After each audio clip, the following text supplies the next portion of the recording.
Hello students and welcome back to channel Siraj tech D study. आज हम start करने जा रहे हैं रिडम्पशन ऑफ डिबेंचर्स का सिंकिंग फंड वाले सम। तो स्टार्ट करेंगे आज का क्लास।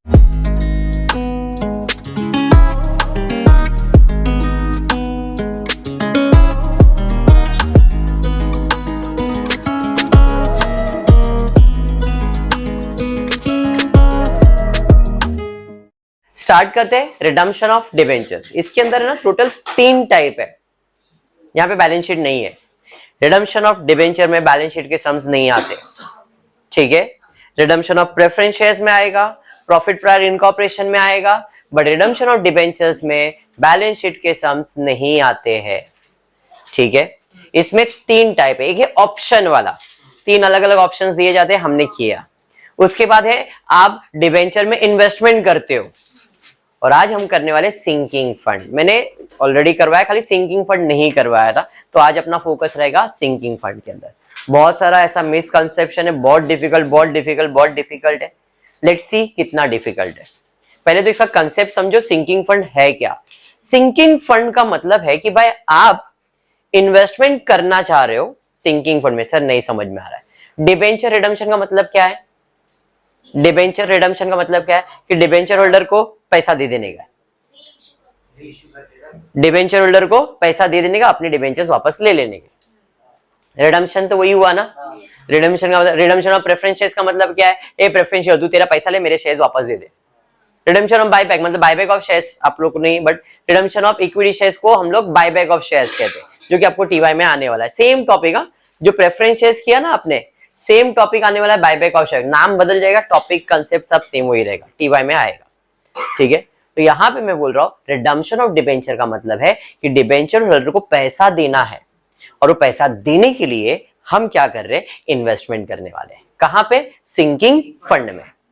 अब जो पैसा जमा करने वाले वो कहां से करने वाले? प्रॉफिट से। जो भी कंपनी को प्रॉफिट होगा उसमें से कुछ पैसा निकालेंगे, कहां जमा करेंगे? सिंकिंग फंड में। और जैसे जमा करोगे तो दिमाग की बत्ती जले, इन्वेस्टमेंट किया तो ब्याज मिलेगा, तो सिंकिंग फंड में क्या मिलते जाएगा? इंटरेस्ट मिलते जाएगा। साल भर का इंटरेस्ट, साल भर का इंटरेस्ट, साल भर का इंटरेस्ट। समझ में आ रहा है क्या? हाँ जी, बस इतना ध्यान में रखो। जितने साल के लिए इन्वेस्टमेंट करोगे उसके बाद उस इन्वेस्टमेंट को बेचने का, पैसा जमा करने का, और उससे आपको डिबेंचर का रिडम्पशन करने का। समझा क्या बेटा? प्रैक्टिकल करेंगे तो और इजी हो जाएगा। देखते क्वेश्चन क्या दिया। क्वेश्चन दिया है आपके टेक्स्ट बुक, नए टेक्स्ट बुक में ये सम नहीं मिलेगा। मैंने पुराना टेक्स्ट बुक इसलिए रेफर किया ताकि कंसेप्ट और क्लियर हो जाए। पुराना मतलब इसके पुराना जो टेक्स्ट बुक है वो, ठीक है क्या। नए टेक्स्ट बुक में सिर्फ 2 ही सम है, 2 या 3 ही सम है, वो भी उसके अंदर सिंकिंग फंड का कंसेप्ट भी नहीं आने वाला है, आसपास भी नहीं है। खाली छोटा सा 1-2 जनरल एंट्री से बस खत्म कर दिया है। इसके लिए मैंने थोड़ा सा पुराना टेक्स्ट बुक लिया, जिससे आपका इन्वेस्टमेंट का, सिंकिंग फंड का जो कंसेप्ट है वो क्लियर हो जाए। ओके, अब क्वेश्चन देखते क्या दिया है। ITC limited issue, what do you mean by issue? मतलब शेयर बेचा। इशू का मतलब शेयर्स बेचा। कितने ई डिबेंचर्स बेचा आपने? 1105% डिबेंचर बेचा। और कितने में बेचा? 100 रुपए में। कौन से तारीख को बेचा है? 1 जनवरी 2012। यहाँ पे डेट बहुत ज्यादा इंपॉर्टेंट है। 1 जनवरी को मैंने डिबेंचर इशू किया। इशू किया मतलब डिबेंचर जाएगा, बदले में पैसा आएगा। कौन से तारीख को? 1 जनवरी को। समझ में? इशू किया मतलब डिबेंचर जाएगा, बदले में पैसा आएगा। जब भी इशू करोगे तो सामान जाएगा, पैसा आएगा, सामान जाएगा, पैसा आएगा। इशू का मतलब ही वो होता है कि वो चीज जाएगा, बदले में कुछ तो आएगा। क्या आएगा? पैसा। समझ में आया? तो यहाँ पे डिबेंचर इशू किया। अगर प्रेफरेंस शेयर इशू किया तो प्रेफरेंस शेयर जाएगा, पैसा आएगा। इक्विटी शेयर इशू किया तो इक्विटी शेयर जाएगा, पैसा आएगा। बात समझ में आएगा? ठीक है। तो यहाँ पे आपने 1100 डिबेंचर इशू किया है 1 जनवरी 2011 को। Redeemable at par. हमने बोला है भाई जब हम रिडम्पशन करेंगे, जब आपको पैसा देंगे तो एट पार ही देंगे, मतलब कुछ ज्यादा विदा एक्सेप्ट मत करो, कम भी नहीं ज्यादा भी नहीं, जितना है उतने में ही पैसा आपको मिलने वाला है। 100 रुपए का सामान है, 100 रुपया ही देंगे हम। समझ में आ गया? जब रिडीम करेंगे तब। अभी तो इशू किया है, इशू किया मतलब डिबेंचर बेच रहा हूं, खरीदने का? हाँ खरीदने का। जब भी मैं रिडम्पशन करूंगा तेरे को जितने का है उतना पैसा मिल जाएगा, तो सामने वाले ने मेरा शेयर्स खरीद लिया रहेगा। मतलब सबसे पहला एंट्री इस क्वेश्चन में क्या आने वाला है? इशू ऑफ डिबेंचर का, जनवरी 2011 को। आगे सानी का दिया है, company decided to set aside every year a sum of rupees 34,893 to be invested at the rate 5% outside the business investment. अच्छा, outside the business, full stop, यहाँ पे full stop. फिर the investment was sold for rupees 71,580 at the end of third year and the debentures were redeemed. Give journal entries. Also prepare sinking fund account and sinking fund investment account.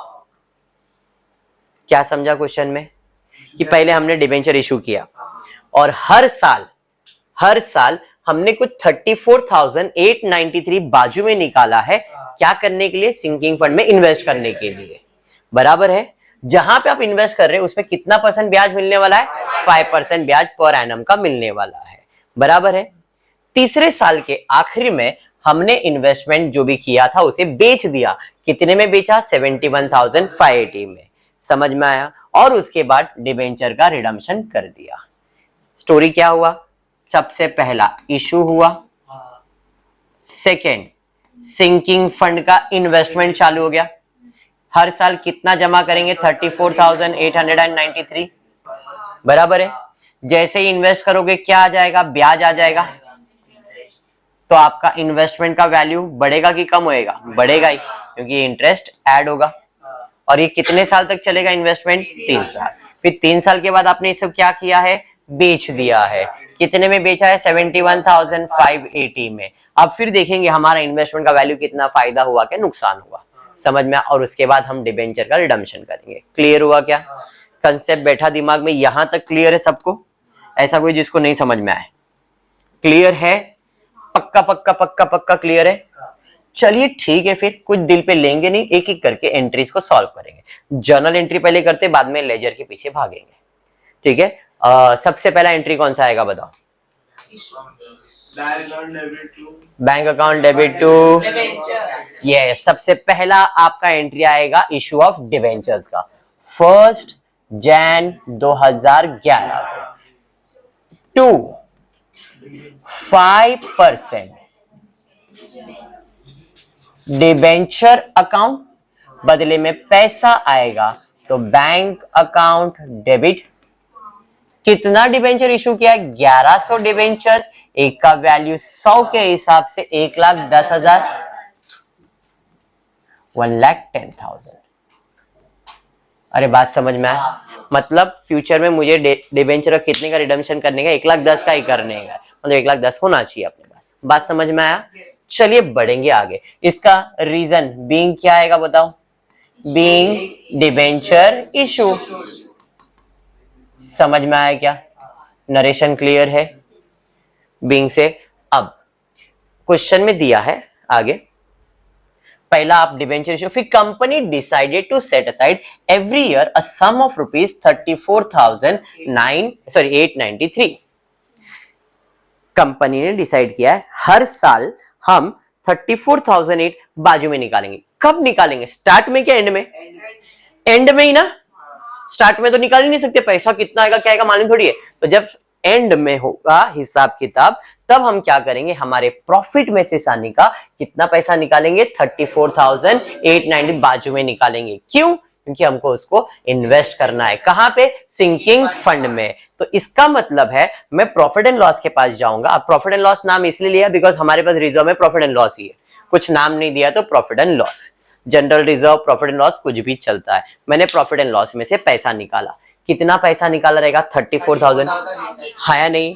बराबर है, पैसा निकाला। Profit होता है credit, निकालने के लिए क्या हो जाएगा? डेबिट। प्रॉफिट होता है क्रेडिट, निकालने के लिए क्या हो जाएगा? डेबिट। यहाँ पे डेबिट में आएगा क्या? Profit and loss account debit to. क्यों निकाला? क्योंकि अपने को इन्वेस्टमेंट करने का। कहां पे? सिंकिंग फंड में। यहाँ पे to sinking fund account. Investment थोड़ी किया, अभी पैसा बाजू में निकाला ना, खाली ये बाजू में निकालने की एंट्री है। समझ में आया क्या? कितना पैसा निकाला है? 34,893, 34,893। समझ में आ गया? कौन से तारीख को निकाला है? 31 दिसंबर 2011। ठीक है, हाँ जी। अब ये निकाल के आपको इसको क्या करने का, इन्वेस्ट करना है। इन्वेस्ट करना तो पैसा जाएगा, पैसा जाएगा तो टू बैंक अकाउंट। हाँ जी, क्लियर, क्लियर है। कहां जाएगा ये पैसा? Very good, sinking fund investment account debit. कितना पैसा? जितना निकाला है उतना ही जाएगा, क्योंकि इस पे कोई भी ब्याज नहीं मिला है। अगर ब्याज मिलेगा तो पहला पैसा बाजू में निकालोगे, पहले से अगर इन्वेस्टमेंट तो उस पे ब्याज मिला रहेगा, वो पैसा को ऐड करके इन्वेस्टमेंट करोगे। हमेशा याद रखो, विथ इंटरेस्ट, यानी कि सिंकिंग फंड का बैलेंस, उसमें इंटरेस्ट ऐड होगा तो सिंकिंग फंड इन्वेस्टमेंट मिलेगा। सिंकिंग फंड का बैलेंस, इसमें हम ऐड करेंगे हमारा ब्याज, तो हमको इन्वेस्टमेंट का अमाउंट मिलेगा। ध्यान रखना ये बात, ठीक है क्या? क्लियर? पहला साल खत्म हो गया, first year is ended, understood? This was your first year. First year में डिबेंचर इशू हुआ, सिंकिंग फंड का पैसा बाजू में निकाला, उसको इन्वेस्ट कर दिया। इस पे ब्याज क्यों नहीं मिला? बिकॉज जो भी इन्वेस्टमेंट हुआ कौन से तारीख हुआ है? 31 दिसंबर, साल के एंड में। तो ब्याज नेक्स्ट ईयर मिलेगा, अभी मिलेगा क्या? नहीं। बात समझा क्या? हाँ जी, क्लियर है, पक्का? चलिए ठीक है, अब आ जाते हैं हम लोग सेकेंड ईयर में, 2012 में। 31 दिसंबर 2012 खत्म हो गया। इसके अंदर और एक एंट्री आने वाली है। नॉर्मली इसके अंदर और एक एंट्री आती है, एक नहीं और दो एंट्री आएगी। सर कौन सा? डिबेंचर इशू किया है, तो डिबेंचर पे कैलकुलेट होता है इंटरेस्ट। डिबेंचर पे क्या कैलकुलेट होता है? इंटरेस्ट। तो आपने डिबेंचर इशू किया है ना, कितने का डिबेंचर इशू किया? 1,10,000, बराबर है। जब डिबेंचर इशू किया मतलब आपने क्या किया? आपके शेयर्स बेचे, बदले में पैसा लिया है, हाँ या नहीं? पैसा आया, शेयर्स गया। अब हमको ब्याज देना है, तो अपने लिए क्या है? एक्सपेंस है। जो भी एक्सपेंस है डेबिट में, interest on debenture account debit to cash और बैंक अकाउंट, क्योंकि एक तरह का लोन होता है, अपने को ब्याज पे करना होता है। कितना? तो 1,10,000 पे कितना परसेंट? 5%। अब ये ऑप्शनल है, क्वेश्चन में बोला जाएगा तो किया जाएगा, नहीं तो नहीं। मैं खाली कंसेप्ट क्लियर करने के लिए बता रहा हूं, अगर बोला है तो करेंगे, नहीं तो नेसेसरी नहीं है। और जो भी इंटरेस्ट है ट्रांसफर होगा प्रॉफिट एंड लॉस में। तो इंटरेस्ट है डेबिट, ट्रांसफर करने के लिए क्रेडिट, डेबिट में आएगा प्रॉफिट एंड लॉस। क्लियर? ये सिर्फ समझाने के लिए मैंने बताया, नहीं तो आपका सम तो यहाँ पे खत्म हुआ पहला साल का। समझा ये? क्यों कैलकुलेट किया? समझा? डिबेंचर है तो इंटरेस्ट आएगा ही, और इंटरेस्ट को हमेशा ईयर एंड में किधर ट्रांसफर करने का? प्रॉफिट एंड लॉस में। कौन सा? ये वाला। क्वेश्चन में डिमांड है तो, नहीं तो नहीं। ठीक है, ये मैं सिर्फ कंसेप्ट को क्लियर करने के लिए एंट्री पास करके दिया है। डन यहां तक? चलिए ठीक है। अब आ जाता हूं सेकेंड ईयर में, 31 दिसंबर 2012। सबसे पहला मैं काम क्या करूंगा? ब्याज कैलकुलेट करूंगा। क्यों? क्योंकि मेरा सिंकिंग फंड इन्वेस्टमेंट में कितना पैसा ऑलरेडी जमा है? 34,893 जमा है ना पिछले साल, तो इसके ऊपर कितना ब्याज मिलेगा? 5%। जरा 5% कैलकुलेट करो। 1744.65, मतलब 45 कर दूं? ब्याज 45, तो ब्याज मिलेगा तो फायदा है कि नुकसान? तो एंट्री क्या आएगा? कैश और बैंक अकाउंट डेबिट टू, किसका ब्याज है? सिंकिंग फंड का। तो इसकी एंट्री है bank account debit to, very good, sinking fund account. कितना? 1745। अरे बात समझ में आ गया? हाँ जी। अब इस साल कितना इन्वेस्ट करूंगा मैं? पहले पैसा बाजू में निकालूंगा मैं, तो पहले पैसा बाजू में निकाल दो। Profit and loss account debit to sinking fund account. अरे बराबर, क्लियर? तो भाई कितना पैसा बाजू में निकालना है? 34,893। 34,893 ये तो भरूंगा, साथ में अपने को ब्याज भी मिला है, तो दोनों को ऐड करके जो अमाउंट आएगा उतना क्या होगा? इन्वेस्टमेंट होगा। तो सेकेंड ईयर का इन्वेस्टमेंट कितना होगा? समझ में आया? कितना आएगा जरा बताओ? तो ये 34,893 तो था, प्लस 1745 मिला 638। तो अभी इन्वेस्टमेंट कितने का सेकेंड ईयर में? इतने का। ये सेकेंड ईयर, समझा? समझा? सबर सबर सबर सबर, कंट्रोल, घाई नहीं। ये हो गया 31 दिसंबर 2012 को। पहले आपने ब्याज कैलकुलेट किया, सिंकिंग फंड का पैसा बाजू में निकाला। अब क्या करोगे? इन्वेस्ट करोगे। इन्वेस्ट करोगे तो पैसा जाएगा टू बैंक अकाउंट। कहां जाएगा? Sinking fund. Very good, investment account debit. कितना पैसा जाएगा? 36,638। 36,638 किसका? अच्छा, इसका नरेशन क्या रहेगा? आप खुद ही डिसाइड करो। सबसे पहला क्या किया? Being amount aside for sinking fund investment, बाजू में निकाला। Being amount deposited in sinking fund और invested in sinking fund investment account, interest charge on sinking fund account, है या नहीं? खुद एंट्री, खुद ही नरेशन है। क्लियर है यहां तक? पक्का? बढ़ेंगे आगे। नेक्स्ट उसके बाद क्या है? नेक्स्ट बढ़ते, उसके बाद एंट्री क्या आने वाला बताओ? सेकेंड ईयर हो गया।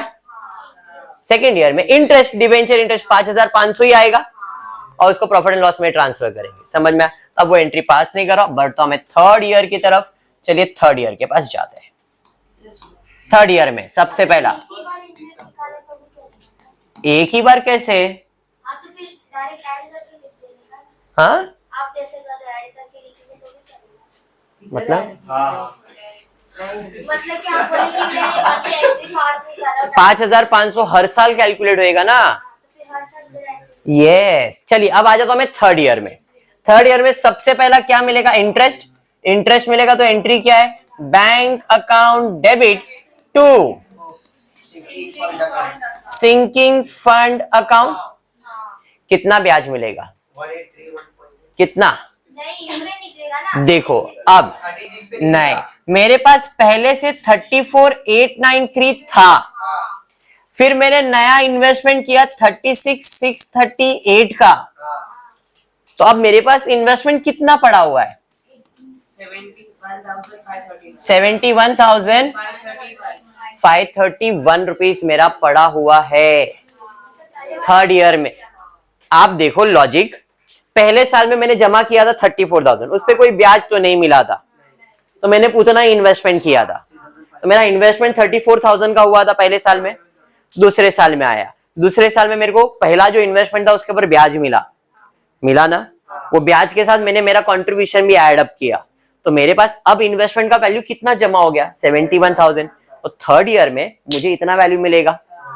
बात समझ में आया? तो इसके ऊपर कितना ब्याज कैलकुलेट करूंगा मैं? 5%। जरा 5% कैलकुलेट करो, कितना आ रहा है? 3,577। तो 3,577 ब्याज मिल गया। बात समझ में आया?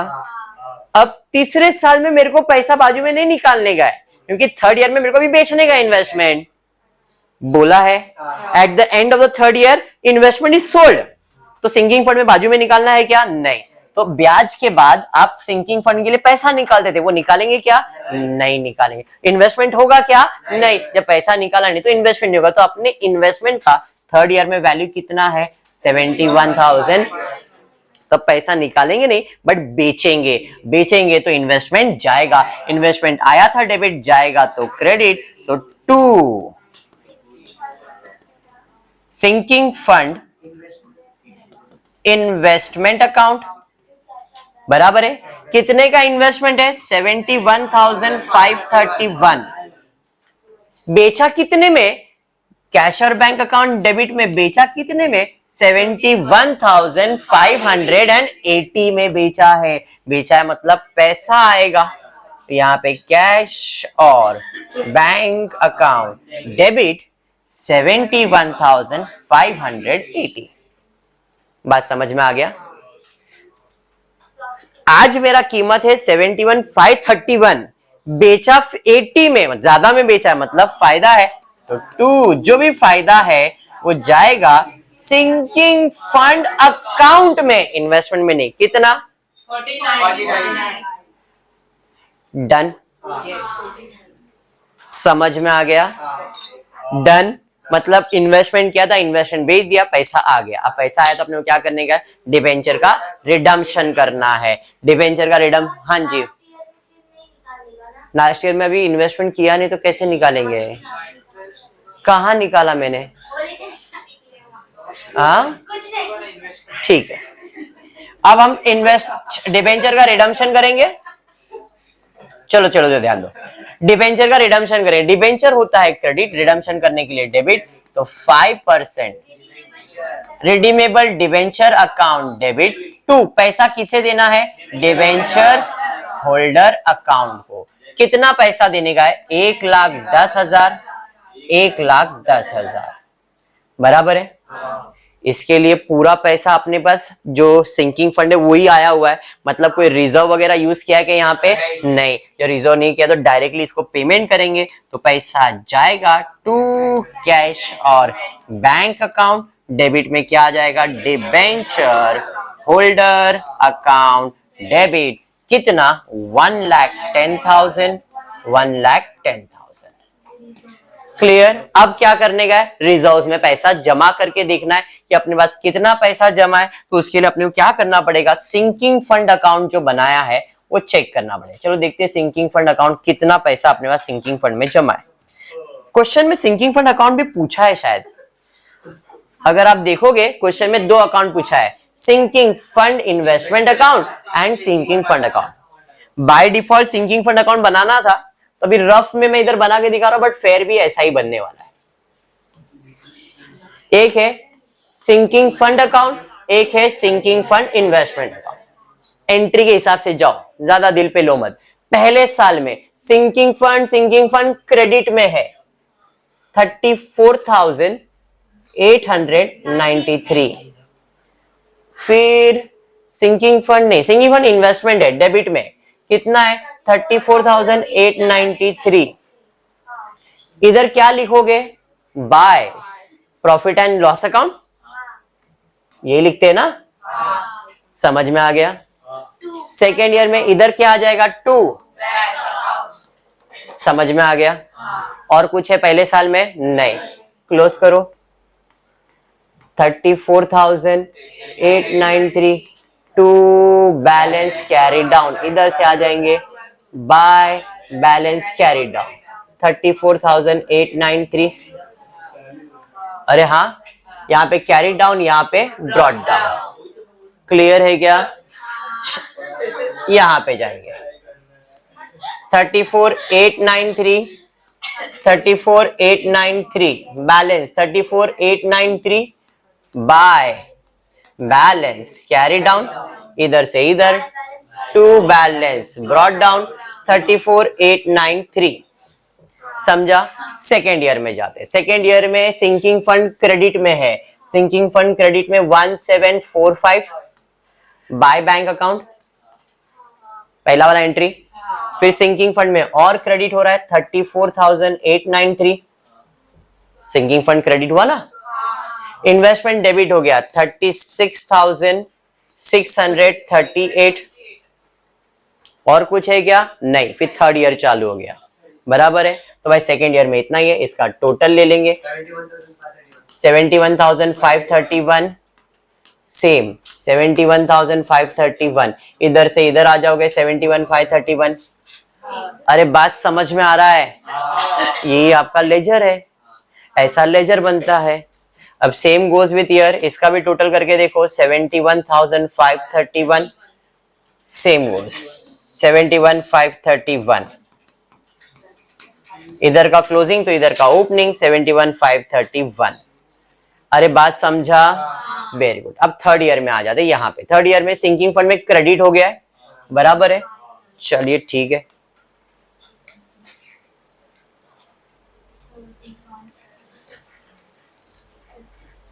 यहां पे आ रहा हूं। क्यों बताता हूं क्यों, जगह नहीं है ना वहां पे इसके लिए। सिंकिंग फंड तो इधर क्रेडिट पे था 71,531 सिंकिंग फंड का। इन्वेस्टमेंट में तो जगह है, इसको मैं कंटिन्यू कर दूंगा, ठीक है। थर्ड ईयर में जा रहा हूं, थर्ड ईयर में सिंकिंग फंड अकाउंट क्रेडिट में है 3577 3577 बराबर है 3577। फिर सिंकिंग फंड क्रेडिट है 49 किधर 3577 है 3577 इधर अगर 2 दिख रहा है तो 3 है, ठीक है। चलो सिंकिंग फंड क्रेडिट में 49, इन्वेस्टमेंट में क्रेडिट 71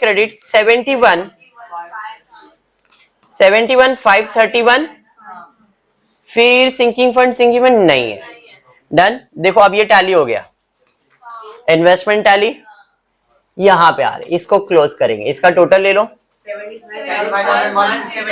157 क्लोज करेंगे 75,157 क्लियर है। बैलेंस चले जाएगा यहाँ पे 75,157 रुपीज क्लियर है। सिंकिंग फंड क्लियर हो गया, हाँ जी पक्का। अगर मैं थर्ड ईयर में और इन्वेस्टमेंट करता हूं तो मेरे पास, अभी लास्ट ईयर में हूं ना मैं, अभी लास्ट ईयर की बात तो कोई करना नहीं है, तो 75,157 के अंदर अगर लास्ट ईयर का इन्वेस्टमेंट आता है तो लास्ट ईयर का इन्वेस्टमेंट कितना है बताओ जरा, सेम अमाउंट ना जितना पैसा निकालने वाले 34,893 ऐड करो, बताओ कितना आ रहा है